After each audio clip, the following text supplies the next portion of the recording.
character who's pious and you project immense piety, but you told us that you are not even a believer. I didn't say that. Agnostic, you said. Right? Yeah, well, what is an agnostic? It's somebody who may have doubts. I have sometimes doubts, and sometimes I don't have doubts. I don't have any doubts anymore. Well, of course you have doubts. That's being human. Yeah. I don't know anything. That's the greatest spiritual ethic of all, to know nothing. But do you think he had doubts? Of course he did. Any intelligent human being will have doubts. In doubt lives piety. In doubt lives humility. If you have certainty, you're dead. Certainty destroys people. Hitler destroyed 40 million people because he was certain. Stalin destroyed millions of his own people. Certainty, because he knew. No one knows. And the greatest way to live is to be living constantly in doubt. Nothing is static in nature, not even God. Where should we find him if he's always moving? On the journey? Oh, perhaps we'll find God over there, on the journey. I'll introduce you to him. Isn't the basics of faith not to have doubts at all? Well, unless one is Torquemada and the Inquisition. Any human being who has a faith in God, I don't know, I'm not a... But of course I have doubt. All I know is that there's a bigger mystery in my life than I can even comprehend. But I don't know what I am, I don't know where I came from, I don't know where I'm going. I have no idea what made me. I came from my father, my mother, my grandfather, but I don't know what I consist of. I have no idea.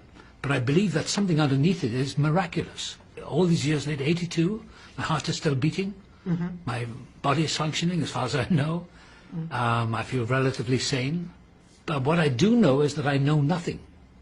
Now I am completely clueless because I've lived to such an age that I realize that my knowledge is meaningless, that of myself I am nothing, that we are not special.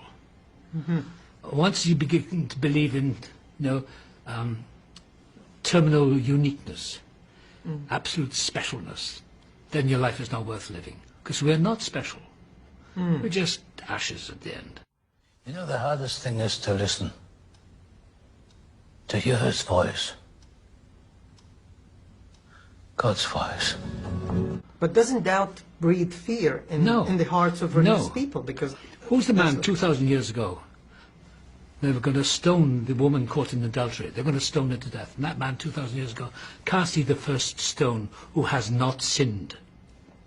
He had no respect for the churchgoers, the humble, and he liked the sinners. He liked the drunks and the prostitutes. He would hang around with those because he knew that they were vulnerable human beings. And he would come along as a light, so I'll give you a light, not judgment. That's what it's about. We live in such a world of such evil, of such ignorant, bubble-thinking, political correctness. We all have to have an opinion about something. Well, when people say, what do you think? I say, I don't know, I'm clueless, I'm just an actor. What do I know? Okay, so let's talk about then morality. The Pope is the authority on morality. Yeah. He's the moral authority. You played characters who have no morals at all. Hannibal Lecter. When you approach these characters, does it make any difference whether it's that guy, the authority, and the other he doesn't care at all? I'm an actor and I know how to play them. I don't explain, I don't analyse everything I do. I don't analyse how I get up in the morning. I don't analyse how to scrub my teeth. I don't analyse anything.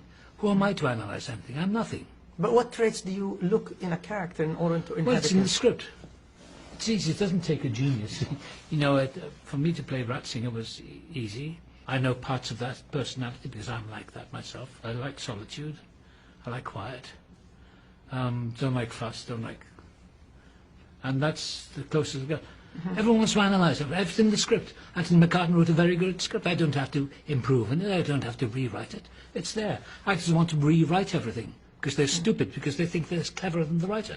If you go to a good writer, you look at it and think, that's it. Just show up on set and do it. But you are an avaricious reader. You have vast knowledge and erudition.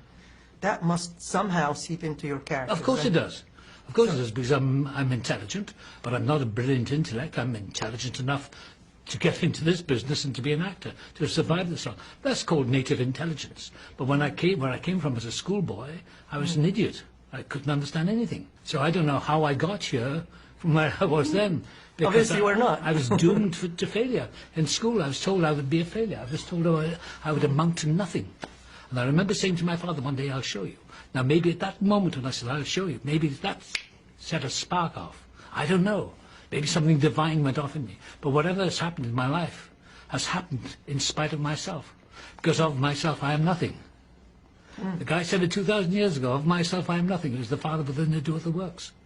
The kingdom of heaven within. Whether you're Christian or believer or Catholic or Protestant or Muslim or Hindu, it's all the same. Life is a dream. So how do you explain the fact that you reached the pinnacle of your craft? I have no idea.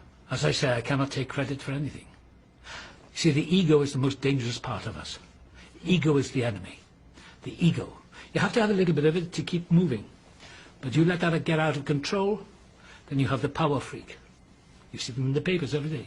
The corruptness of corporations, the greed, the power, the belief that they're gods. And they all reach damnation in the end. But I'm not a religious person in that sense. I don't believe in the devil. I believe we have to pay the price for our actions. And if I'm cruel or disrespectful to someone, I'm going to pay the price for it. So I've learned over the years, slowly, and I'm a sinner like everyone else, I've learned over the years to respect people, to be kind. And if I'm angry about something, fine, I'm angry. I'm only human. I can't be anything else. I can't be a saint. You must remember that you are not God.